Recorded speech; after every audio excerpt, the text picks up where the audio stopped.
Vamos lá, vamos começar. Revisãozinha de gases. Deixa eu compartilhar, vem comigo. Olha aí.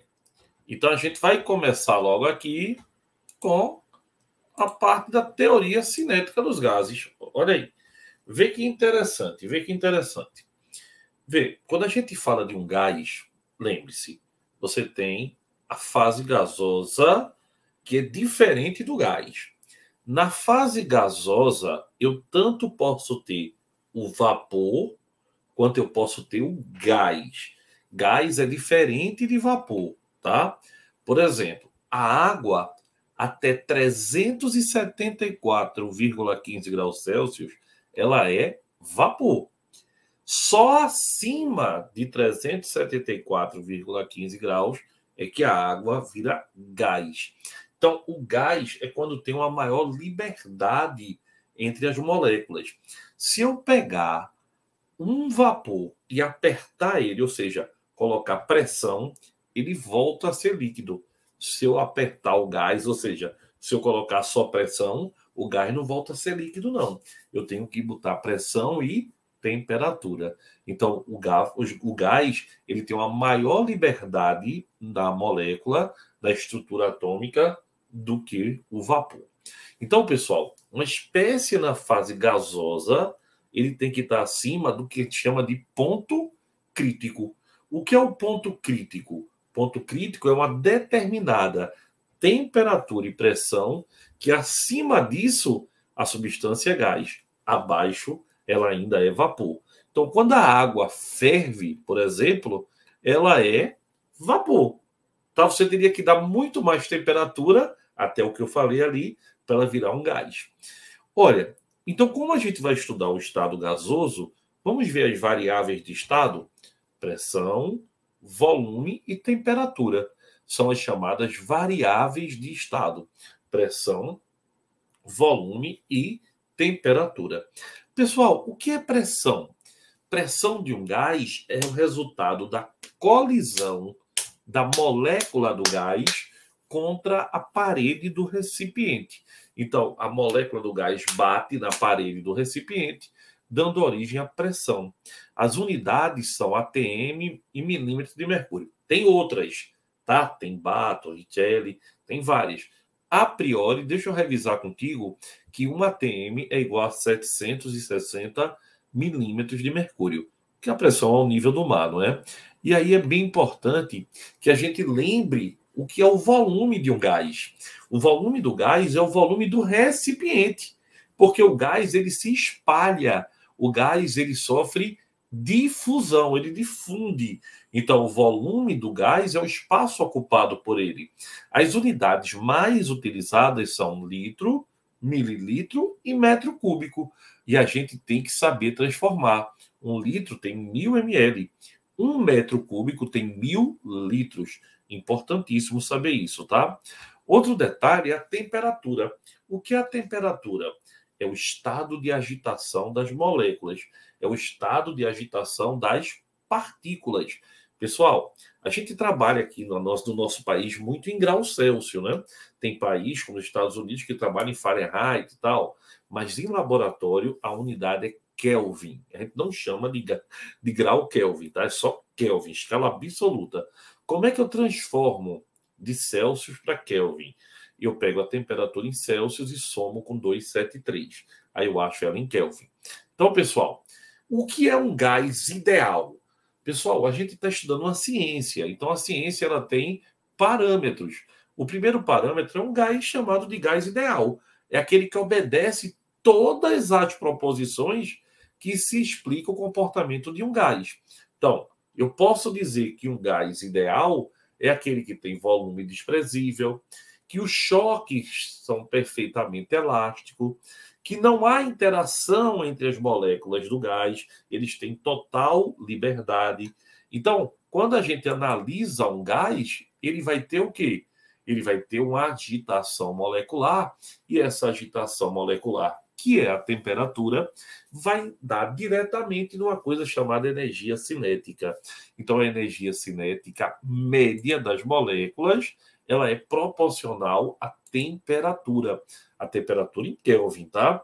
Pessoal, lembre-se, Se eu aumento a temperatura, eu aumento a energia cinética média. Olha o gráfico mostrando aqui, ó, número relativo às moléculas, e aqui você vai ter a velocidade em metro por segundo. Então, à medida, ó, que você vai aumentando a temperatura, você vai tendo o quê? Um aumento da energia cinética média. Por que média? Porque é na média que todas as moléculas vão aumentar essa temperatura. Vê, pessoal, a gente tem aqui o que a gente chama de gás ideal versus gás real. Vê, o gás ideal é aquele que segue o modelo, né? E o gás real é aquele que a gente tem no dia a dia, não é verdade? Então, o gás ideal, não há interação entre as moléculas do gás. Lembra que eu falei agorinha? E no real, Gustavo? E no real? Fala aí, passa real. E no real, olha, o gás real, ele se comporta próximo do ideal. Presta atenção. Um gás real se comporta próximo do ideal quando ele está com baixa pressão e alta temperatura, ou seja, com maior liberdade. Então, um gás real tem seu comportamento próximo do ideal a baixa pressão e alta temperatura. Baixa pressão e alta temperatura. Então, um gás real, ele se transforma ou se comporta como um gás ideal se ele estiver o quê? A baixa pressão e alta temperatura. Esse slide merece muito um printzinho, tá? Ele diz aí, ó, supondo que a velocidade média das moléculas de um gás em recipiente fechado passe de 5 vezes 10 à quarta centímetros por segundo para 10 vezes 10 à quarta centímetros por segundo. Podemos afirmar que, pessoal, a velocidade, a agitação das moléculas dobrou. Energia cinética é massa, velocidade ao quadrado, dividido por 2, não é verdade? Então, a energia cinética de um gás é proporcional à temperatura. Vou igualar, vou dizer que Kt é igual a mv ao quadrado sobre o 2. Então, ó, o que é que eu posso lhe garantir? A velocidade inicial era 5 vezes 10 a 4, passou para 10 vezes 10 a 4. Temperatura inicial e final, quero saber a final, só é colocada a minha equaçãozinha. E aí, o que é que eu vou falar, pessoal? Massa inicial e massa final. Lembrando que o gás é o mesmo, então a massa também é a mesma. Com isso, eu posso chegar e relacionar o quê? Se a massa é a mesma, você vai ter um aumento na temperatura do quadrado, né? Então, a temperatura absoluta, se a velocidade dobra, a temperatura quadruplica. Olha aí, se a velocidade dobra, a temperatura quadruplica. Não é legal? É importante, tá bom? É muito importante que isso fique guardado na sua mente, para vestibular, para as provas que você vai enfrentar esse ano aí. Então, pessoal, variáveis de estado, quais são? Pressão, temperatura e volume. Todo gás tem que ser estudado levando em consideração a pressão, a temperatura e o volume. Vamos embora? Vamos ver mais um pouquinho?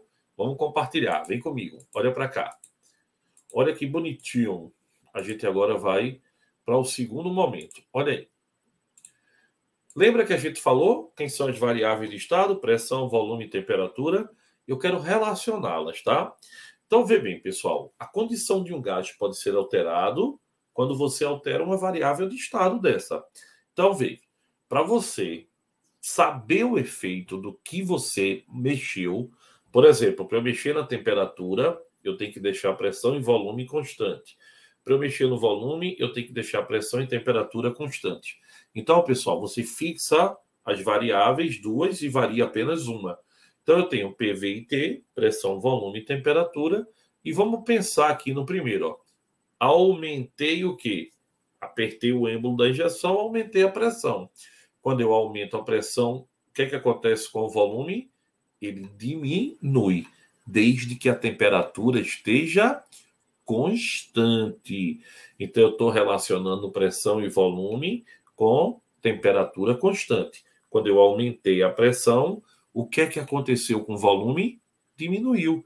Então, eles são inversamente proporcionais. Então, a grandeza é inversamente proporcional. Vê que legal. Pessoal, eu já sei que pressão e volume são inversamente proporcionais. Então, pressão vezes volume é constante. Outro detalhe fundamental é quando você tem uma... Vê bem, pressão, volume. Imagine que eu tenho agora pressão de 2 e volume de 4 litros. Depois a minha pressão passou para 4, aí o meu volume passou para 2. Passou para 8, passou para 1 litro o volume. Lembrem-se, tá? Pressão e volume, eles são constantes. Então eu divido, ó. 2 por 4, 0,5, 4. Aqui, ó. 4 por 2, 2. 8 por 1, 8. Não esqueça. Já aqui, ó. Vê, pessoal, que legal. 4 vezes 2, 8. Pressão vezes volume é constante. Pressão, volume constante. Pressão, volume constante. Tem para você entender o que eu fiz? Eu fiz essa expressão aqui, ó. Essa expressão que eu tinha determinado quando fiz aqui, ó. Pressão vezes volume é constante, desde que a temperatura também esteja sem ser mexida, né? Por isso que pressão vezes volume sempre deu constante. Que lindo, né? Deu para entender bonitinho. Outra grandeza que eu quero relacionar agora é essa daqui, ó. Pressão, aqui, olha, vou mexer com temperatura. Vou colocar embaixo do meu balão uma fogueira. Pessoal, o que é que vai acontecer com o volume? Vai aumentar, até explodir, não é verdade? Desde que eu não mexa na pressão. Então, agora eu vou relacionar, ó, pressão 1, pressão 1. O que é que eu vou relacionar agora? Volume e temperatura. Então, eu tenho que deixar a pressão constante. Então, ó, quando eu aumento a temperatura, o balão explode, aumenta o volume. Então, eu posso dizer que são diretamente proporcionais. Se um cresce, o outro cresce também. Então, ó, volume sobre temperatura é constante. Muito interessante essa relação, né?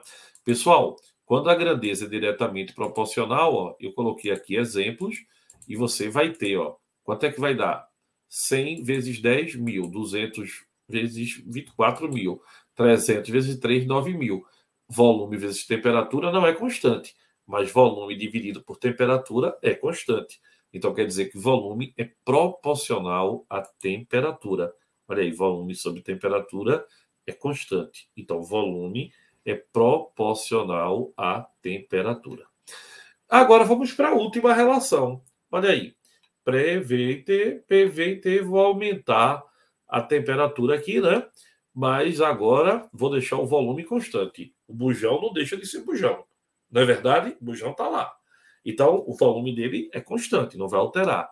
Logo, se eu aumento a temperatura, as moléculas ficam agitadas, ficam doidonas. Aí, ó, tum, tum, tum, começa a bater, aumenta também a pressão. Então, é diretamente proporcional.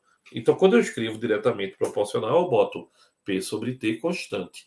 Vem para cá, ó, mesma lógica, ó. P sobre T, ó. 2 por 100, 4 por 200, 6 por 300. Constante. Gustavo, e se eu multiplicar? Aí não é constante, né? Só é constante se forem diretamente proporcionais. Bonito isso, né? Então, pessoal, não esqueça. PV, P sobre T e V sobre T. Daqui sai a equação dos gases. PVT constante. E aí, o que é que a gente fala? Para o mesmo gás. Daí sai a equação dos gases, ó. PVT não é constante? É. Então, eu posso escrever. Como é que eu escrevo? P1V1 sobre T1 igual a P2V2 sobre T2. Para viver tranquilo, preciso viver trabalhando. Para viver tranquilo, preciso viver trabalhando. E aí eu tenho a minha equação geral dos gases. Olha aí. Um balão cheio de gás propano ocupa um volume de 600 litros a 27 graus. Ao ser resfriado a 7 graus, o balão sofre uma contração. Logicamente, ele esfriou, o volume diminui. Qual o volume dessa contração em litros? Pessoal, por favor, tá em Celsius. Eu tenho que trabalhar em kelvins, tá? Tá em Celsius, eu tenho que trabalhar em kelvins. Somos 27 com 273 e somos 7 com 273. Temperatura em Kelvin, tá? 300 e ali 280. E aí vou para a equação geral. Para viver tranquilo, preciso viver trabalhando. Então, olha aí, substitui os valores dados, corta a pressão, né? Porque a pressão é constante. Fazendo aqui, vou achar o meu valor de volume de 560. Como era 600 e passou para 560, contraiu quanto? Era 600. Vê que questão legal. Passou para 560. Diminuiu quanto? Diminuiu 40 litros. Então, essa é a resposta da questão. Pessoal, isso aí é o que a gente chama de equação dos gases. Tá vendo tu? Não me deixe só não. Não saia daí não. Então, é a equação dos gases. Importantíssima, tá? Importantíssima. É aquela quando chega no vestibular, sempre está por ali, né? Sempre está por ali. Então, a gente não pode esquecer esse assunto.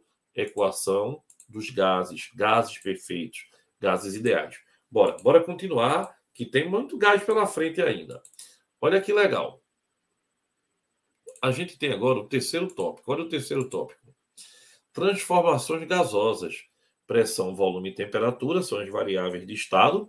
A isotérmica. O que é uma transformação isotérmica? Iso igual. Térmico, temperatura. Temperatura constante. Então, a isotérmica é quando eu tiver temperatura constante.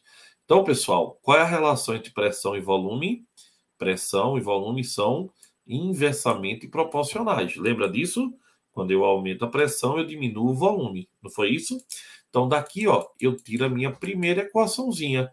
Corto quem, pessoal? Isotérmica. Vou cortar a temperatura. Olha aí. E aí, minha equação vai ser P1V1 igual a P2V2. Para a mesma massa de um gás, que geralmente vai ser, né? Vê, pessoal. A isotérmica é chamada de lei de Boyle-Mariotti, tá? Lei de Boyle-Mariotti. Olha aí, ó. Como é o gráfico? Quando eu aumento o volume, a minha pressão vai diminuindo. Quando eu aumento, tá? A pressão, meu volume vai diminuindo.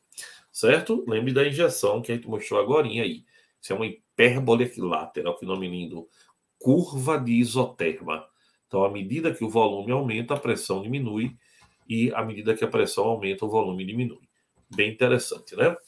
A segunda é isobárica. Bárica vem de barômetro. Barômetro vem de pressão. Então, é quando a pressão é constante. Vou fazer agora com pressão constante. Tiro ele, né? Então, olha aí. Tiro o valor da pressão, temperatura e volume. O que foi que a gente viu? São diretamente proporcionais. Quando eu aumento a temperatura, eu aumento o volume. Daí vem a equação. Basta eu cancelar, ó. Cancelo quem, pessoal? Cancela a pressão. Então fica V1, T1, V2, T2. Lei de Charles-Gay-Lussac. Lembrem-se que dessa visão gráfica, a reta não pode passar pelo zero. Tá vendo que ela para antes? Porque se ela passar pelo zero, meu irmão, você está dizendo que tem 0 Kelvin. E não existe 0 Kelvin. Tá? Então não pode passar pelo zero. Quando eu aumento a temperatura, aumenta o volume. Gustavo, e a isocórica? Isocórica é o volume que é constante. Então, qual é a relação que eu tenho? Pressão e temperatura. Logo, no volume, como é que a gente viu? Se o volume não varia, quando eu aumento a temperatura, eu aumento a agitação, aumento a pressão. Então, corta quem agora? Corta o volume, já que ele é constante. E aí fica P1T1 igual a P2T2, que também é diretamente proporcional, lei de Charles-Gay-Lussac. De novo, ó, pessoal, não passa a reta pelo zero. Por que não passa pelo zero? Porque não existe 0 Kelvin.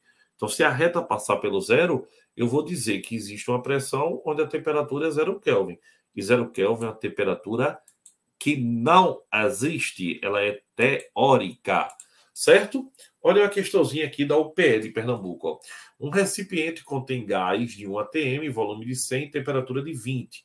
Em seguida, sofre a transformação a pressão constante isobárica, né? Obtendo-se um estado intermediário. Esse sofre transformação a temperatura constante, obtendo-se um estado final onde P2 é 2 atm, o volume é 53,4, a temperatura é 40. Pessoal, por favor, lembre-se que tudo tem que ser em Kelvin. Inicialmente é 120, não é? Depois da transformação com pressão constante, vai ser quanto? Aí você vem para cá, ó. Você vai ter, no final, 2, 53,4 e 40. Ele quer saber o intermediário. Vamos ver? Então, olha aí. A pressão é 1, porque o processo é isobárico. Ele falou que era isobárico. Ele falou que era isobárico, não se esqueça não. E a temperatura era 40. Tem que passar tudo para Kelvin. Então, vamos lá. É só fazer P1, V1, T1 igual a P2, V2, T2. O volume é 106,8. Vamos ver? P1, V1, P2, V2. Ó, volume 1, 2, volume 2, 53,4. Quem é V1? 106,8. Foi o que a gente achou. Tá vendo como é fácil? Só usar a lei. Gustavo, tem que ser sempre em Kelvin, né? Sempre. Se você botar em Celsius, a questão estará erradíssima. Não pode. Legal? Gostasse? Então, vamos lá. Tem mais, tem mais. Tem mais, tem mais. Não para assim não, rapaz. Tá aí por fora. Olha aí que maravilha. Tem muito ainda. Certo? Vamos embora. Vamos ver aí. Ó. Quero falar para você agora, aguenta um pouquinho, da hipótese de Avogadro. Vem comigo. Olha ela aí. Amadeu Avogadro, aquele mesmo do 6,02 vezes 10 a 23. Pessoal, preste bem atenção que isso vai te ajudar muito, vê. Imagine que você tem 3 recipientes, tá? No primeiro, você enche o número de mols de A, bolinhas azuis. No segundo, L. E no terceiro, B. Vê bem. Lembrando que o número de mol de todos aqui são iguais, tá? Então, eles têm a mesma quantidade. Certinho? Então, agora eu vou transformar isso em 3 recipientes, ó. Com moléculazinhas, azulzinhas, laranjinhas e branquinhas. Enchei os 3. O número de mol de A igual de B, que é igual de C. Guardou isso, não guardou? Pressão também é igual. E a temperatura igual. Então, pessoal, toda vez que eu tiver, não esqueça, segundo Avogadro, volumes iguais, que é o mesmo recipiente, de gases quaisquer, não interessa, se estiverem na mesma condição de pressão e temperatura, eles vão ter o mesmo número de moléculas. Então, volumes iguais de gases quaisquer, qualquer gás, nas mesmas condições de pressão e temperatura, vão sempre ter o mesmo número de moléculas, ou número de mol. Essa é a conhecidíssima hipótese de Avogadro. Mas lembre-se, tem que ser volumes iguais de gases quaisquer e tem que estar na mesma condição de pressão e temperatura. Tá bom?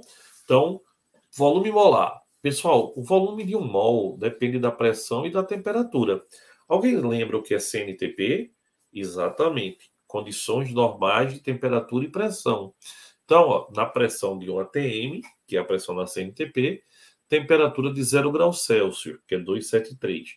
O volume de um mol é 22,4 litros.